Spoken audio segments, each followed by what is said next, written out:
Welcome to the last breakfast. Please enjoy the video.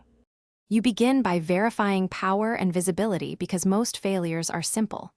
Open Settings, go to Devices, then Bluetooth and other devices, and toggle Bluetooth on.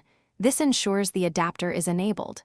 Make sure the peripheral is powered, charged, and within roughly 10 meters, and that it's not already connected to another host.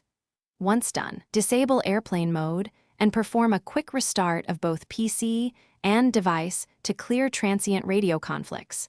This often resolves pairing blocks before deeper work. Next, you diagnose the adapter and software because drivers mediate all communication. Open Device Manager, expand Bluetooth, and look for yellow warnings or disabled devices. Enable any disabled adapter. Right-click the adapter to update drivers, or uninstall then reinstall from the vendor's package when Windows updates fail. Run the built-in Bluetooth troubleshooter and note error codes, those guide targeted fixes. Make sure you try a driver rollback if an update introduced instability, and then reboot to apply changes.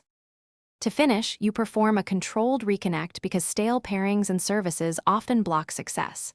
Remove the device from your paired list, reboot the PC, then repair following on-screen prompts. This forces a clean profile creation. Verify Bluetooth-related services are running in services. MSC, and restart them if needed. If problems persist, test with a different Bluetooth peripheral or try a known good USB Bluetooth dongle to isolate hardware versus system issues. This one test tells you whether to replace. Thanks for watching. If this was helpful, leave a like and consider subscribing. See you next time.